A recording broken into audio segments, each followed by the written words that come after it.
Proud to serve northeastern and central Pennsylvania. This is WNEP TV 16, the news station. Now, Nolan Johannes, Karen Harch, Jack Ruland in Skycam 16, meteorologist Tom Clark with his backyard forecast, and Tim Carlson Sports. This is Newswatch 16. Good evening, I'm Karen Harch. Nolan Johannes has the night off. Part of a bridge in Northumberland County has collapsed into the Susquehanna River, but by a stroke of luck, it happened just before schools and factories in the area were let out. Newswatch 16's Bob Reynolds took Skycam 16 over the collapse at the Milton-West Milton Bridge. Skycam 16 flew over the Milton-West Milton Bridge only an hour after the one section ended up in the Susquehanna River. Officials say the bridge itself didn't give way, but if you take a look with me, we can both see what officials say did happen. One of the giant stone piers which holds the massive bridge in place is pushed to one side. It gave way for some reason. And officials at the scene tell me they're just thankful that the accident happened when it did, and not a few minutes later when a lot of school buses would have been on the big span. We're very lucky that we had no injuries or loss of life. For those who were on the bridge when it gave way, the experience was like a nightmare. We got out of the cars, and about the time we got out of the car, we heard this big rumble, and the bridge went down. We started running off the bridge. The electric lines were coming down and cracking. We had to duck some of those. We got to the end, and... John Yingling says an unknown motorcyclist saw something was wrong minutes before the collapse and warned Yingling and others. Whoever he is, I would say he saved some lives, yes. PennDOT crews have started a painstaking search for the cause of the collapse, but some say the construction of a new nearby bridge may be to blame. Whether that was the influencing factor or not, there'll be determination made later, and it certainly looks like it's a contributing factor. Officials ask that the curious stay away from the bridge collapse. PennDOT isn't sure what it will do with the mess, but Milton officials hope the near disaster will speed up construction of the new nearby span. Bob Reynolds, Newswatch 16, Northumberland County. The demolition of a Nanticoke metal processing plant, which burned early Tuesday morning, will probably go through the weekend. Workers are carefully taking down the Spencer metal processing plant so that environmental experts can safely get inside to find out exactly which chemicals are in there. Thousands of people were evacuated because of the chemical fire and fumes, and now a class action suit has been filed for them by a Nanticoke businessman. Damages could go into the millions of dollars. The lawsuit charges the company's owners did not properly maintain the plant or properly store sulfuric acid drums. Also, that it did not take action to protect against fires and the release of fumes in the event of a fire. When Newswatch 16 continues, meeting over jobs in the Lehigh Valley and in Luzerne County. Plus, how some Bucknell research on sharks could help jets to fly more quickly and more cheaply. We'll share some secrets later as Newswatch 16 continues. 1987, the Northeast Nissan dealers decide to speak to the public and do their commercials in color. Tom Dotz, Larry Heron, Williamsport. Fred Schuler, Nissan, Wilkes-Barre. Bradley Lawless, Nissan, Scranton. Randy Motz, Abelhoff Nissan, Stroudsburg. Tom Solomon, Lehigh Valley Nissan, Lehighton. The offer, $800 cash back or financing as low as 3.9%. Offer absolutely ends April 2nd. The name is Nissan. Mack Trucks officials and leaders from the United Auto Workers Union will meet in Allentown tomorrow morning. Mack plans to present its latest contract offer to the union. Contracts okayed by Mack and the local unions were shot down by the UAW International because they contained wage cuts. Since then, both sides have been trying to work out a new pact. Another 170 people in our area have been told they no longer have jobs.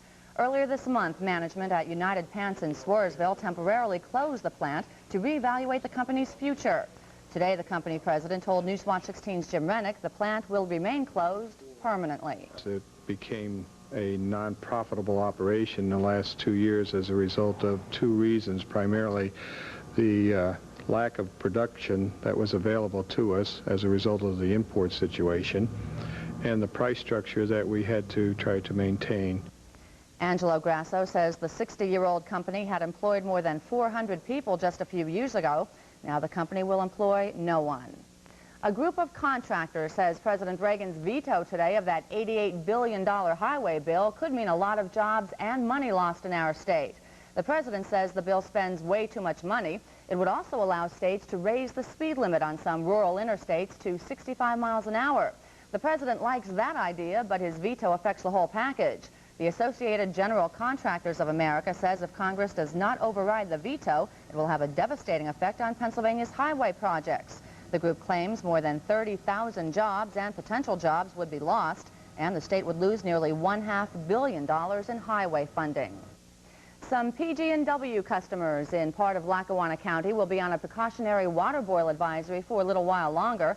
460 customers in Mayfield were supposed to be taken off that advisory this afternoon, but officials say they should continue to boil their drinking water until at least 7 tonight. The problem started when a chlorinator at the Edgerton Reservoir went on the blink. Until PG&W is sure chlorine levels in the water are okay, customers along Oak and Poplar Streets in Mayfield are advised to boil their drinking water to be on the safe side. Well, the month of March has been an unusually dry one. In fact, we may set a record for the driest March ever. 2 years ago, there was a drought in the Delaware River Basin. Newswatch 16's Valerie Devine went to Monroe County today to find out if another water shortage is on the way.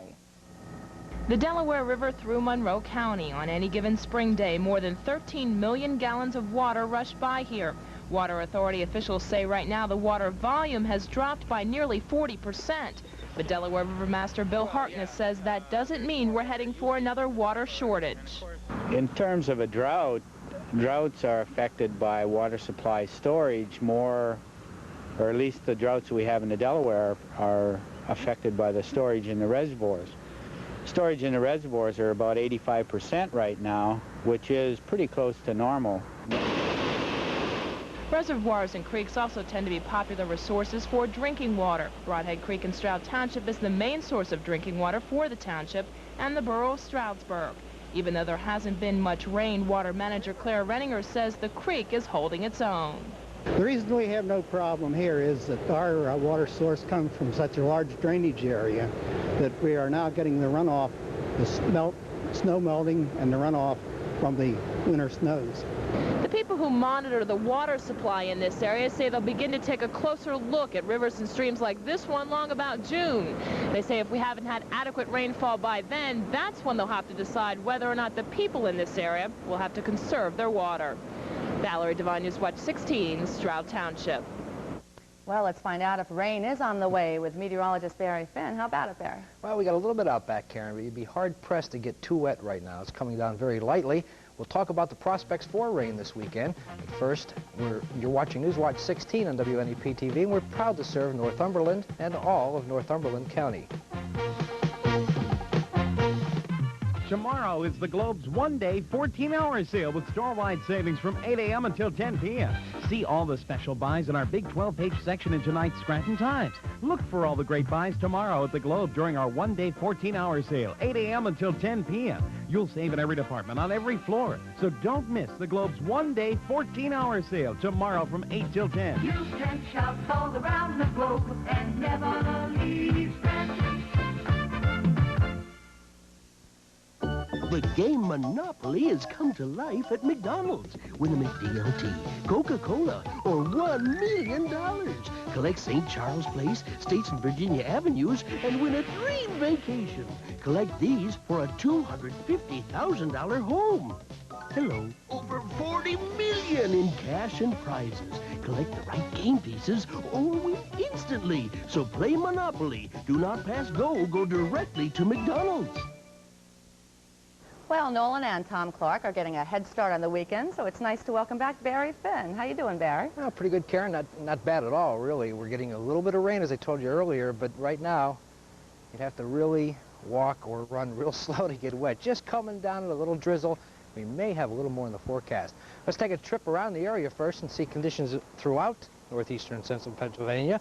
First, we'll go to Schuylkill County, where Myra Everly says it's 60 degrees, and cloudy, where she lives, in Port Carbon. Going up to Susquehanna County at Thompson, Joe Fry told me it's cloudy and 52, a little bit cooler up north. Out in Williamsport, Michael Charles reporting cloudy and 57 degrees. No one, as of 45 minutes ago, reporting any rain, but a few drops starting to come down in the backyard. Currently in the backyard, temperature standing at, about 61 degrees or so. Then looking at the river from Skycam 16, looks like. 61, humidity 42%. Winds not much. Northwest at 6, barometer rising now at 29.93. Got all the way up to a high of 63 this afternoon after an overnight low of 37. Normals are 49 and 32. And a year ago, it was foggy and damp, 59 degrees. And that's what we could use right now, some of that water, some of the dampness. But it doesn't look like we're going to get a whole heck of a lot. Here's the radar about an hour ago, and you can see some light showers, light rain all over the western parts of Pennsylvania. It's now starting to spread its way toward the northeast, and we're seeing a few drops of rain here in the backyard, but again, not many. Look at the clouds. It looks pretty impressive for lots of rain, some much-needed rain, but the heaviest of the rain is well to our south. Looks like that indeed is going to push off to the northeast. The heaviest rain staying south and east of northeastern Pennsylvania, so the prospects of getting some of that much-needed rain tonight or tomorrow are not that great. Here's the big picture, and look at this band of clearing right in here. This is what I think is going to salvage some of the weekend for those who aren't necessarily looking for the rain. I think some of this clear sky area will work its way in tomorrow afternoon and Sunday, but then we have to worry about this band of clouds, and that marks the leading edge of some cold Canadian air. I'm sure you've heard about it the last couple of days. Wind chill factors over the Dakotas, Montana, well below 0 today. Snow advisories have been up also, and it looks like that snow and cold is going to press on to the south and east, but right now I think before the blunt of it gets here, it's going to pull back to the northeast, so although it's going to get colder next week, I don't think we're going to see a return to winter time. Tonight, no return to winter, and not too wet. A few showers, a little light rain. Temperatures generally around 40, 41 degrees, so all in all, not a bad night. Tomorrow, we're going to start off kind of dull, maybe a leftover sprinkle or two, but as the afternoon presses on, it will get brighter. Temperature should climb to about 63, 64. If the sun doesn't come out, knock off about 5 or 6 degrees in the temperatures. Take a look at sunrise and sunset. You won't see it tomorrow morning, I can assure you that, 5:54 though. Tomorrow afternoon, chances are 50-50. Could see it set at 6:24. Some showers around tonight, 44, some sun. Tomorrow afternoon, and if the sun comes out, temperatures are 65. Sunday looks to be the better of the weekend days, and then Monday and Tuesday, Karen, we go back to winter. Look at the temperatures, down to 40 by Tuesday, and I had to put flurries on the board. You had to do that, right? Yeah. Okay, have a nice weekend. Tim Carlson is next with a Sports Watch and the story of 2 local basketball players who played in a national championship game. Plus the Riverside Lady Vikings in today's state championship showdown in Hershey.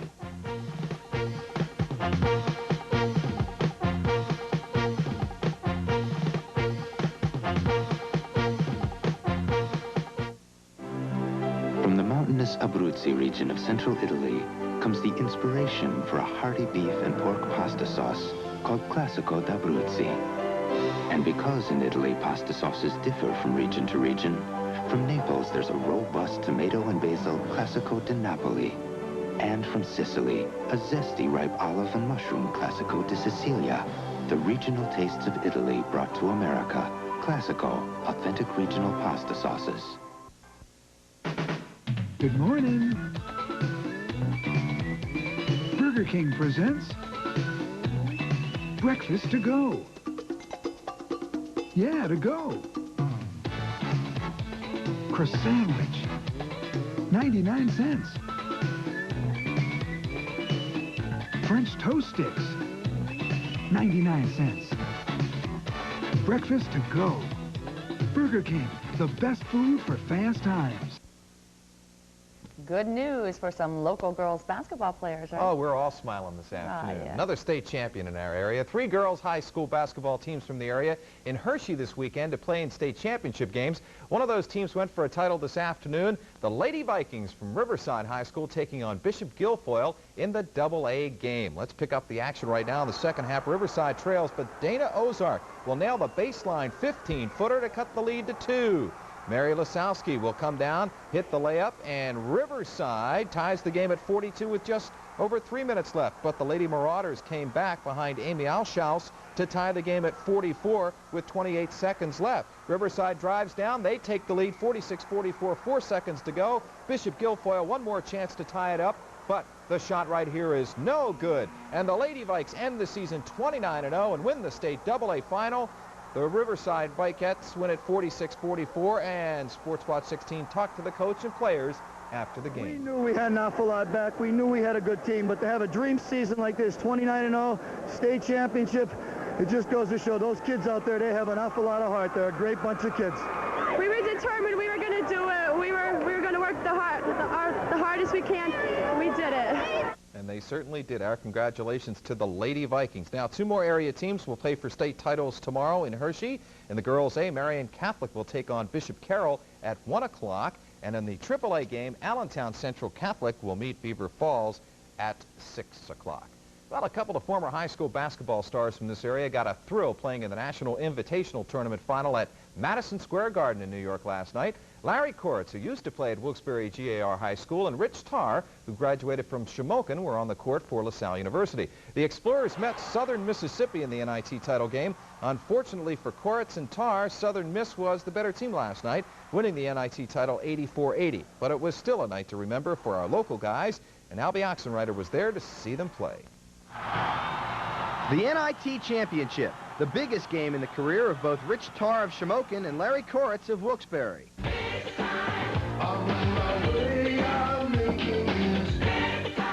Well, it feels real good. I guess this is my shot at the big time, as you could say. But it's nice to be here. It is the NIT. It is a national championship. You know, it's not the NCAAs, but it's what we lived for. You know, once we did get the bid. So, you know, it means an awful lot. Like I said, I still can't believe it's happening. But you know, it's just a credit to our program and our coaches and our players.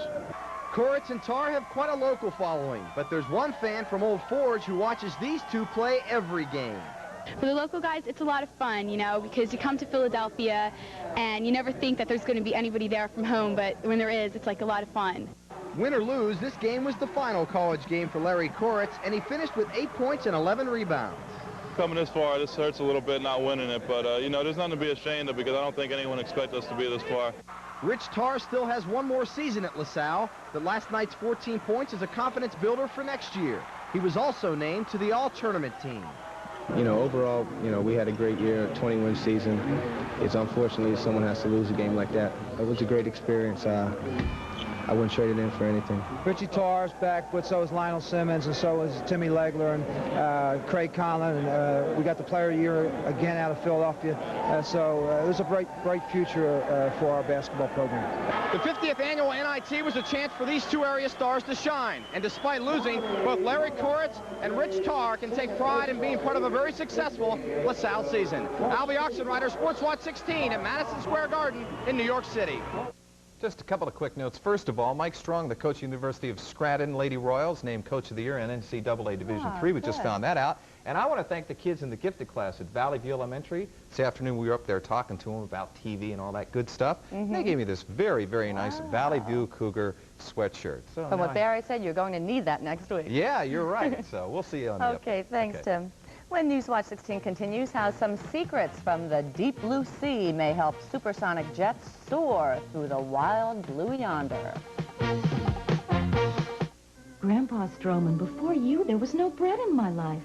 The others didn't satisfy, but you created Bohemian Hearth. So hearty, so old-fashioned. I just had to give in. You cared enough to use whole grains in every delicious variety, and you cared enough to leave the preservatives out. So thanks, Grandpa, for making Bohemian Hearth worth waiting for. From the goodness of mine hearth, old-fashioned Bohemian Hearth.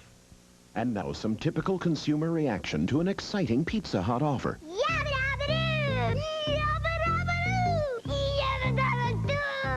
Yabba dabba doo. Yabba dabba doo! That's right, it's Flintstone Kids glasses. Freddie, Betty, Wilma, and Barney. Just 49 cents with any Pizza Hut pizza. There's a different glass every week, so you can collect all 4 for your kids. What do you say to that? Yabba dabba doo. Flintstone Kids glasses, only at Pizza Hut.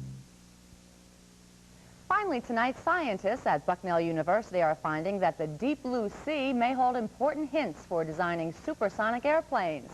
As Newswatch 16's Dan Fiorucci reports from Lewisburg, a close look at sharks may help to take a bite out of the cost of flying. The surface of a jet airplane is almost perfectly smooth. Engineers thought planes had to be built with smooth skins so they could slip through the air more easily. But the engineers, it turns out, were wrong. A hint of how wrong they were comes, oddly enough, from the study of sharks. Sharks are among the fastest swimmers in the sea, and one of the things that makes them fast is their skin. It's not smooth like an airplane's, it's rough, containing millions of sand-like scales like these. The scales are thought to break up turbulent water flow around the shark and allow it to swim with less effort. Well, we can be very specific. The ridges on the faster swimming sharks cuts down the amount of frictional drag and thereby increases the efficiency of the whole animal by about 8%. Students at Bucknell University are cutting up sharks and mapping the pattern of microscopic ridges in their skin. The study of those ridges may have practical applications. Earlier this year, the yacht Stars and Stripes won back the America's Cup using a deliberately roughened hull to speed it through the water. And NASA is interested in shark studies because it appears deliberately roughening the skin of high-speed jets would make them faster, more fuel-efficient, and cheaper to operate. We estimate the savings for the U.S. commercial airline fleet at roughly $300 million per year. And so, if reduced fuel costs help take the bite out of airfares in the future, you just may have this biting expert to thank for it. Dan Fiorucci, Newswatch 16, Lewisburg. And that is Newswatch 16 for this Friday. Be sure to join us tonight on Newswatch 16 Update at 11 when we'll find out what the bridge collapse in Milton will mean to drivers in that area. For the team, including Nolan and Tom, who have the night off, thanks for joining us. Enjoy your evening. When you see news in the making, Newswatch 16 wants to hear from you. Call 1-800-533-NEWS, toll-free from anywhere in Pennsylvania.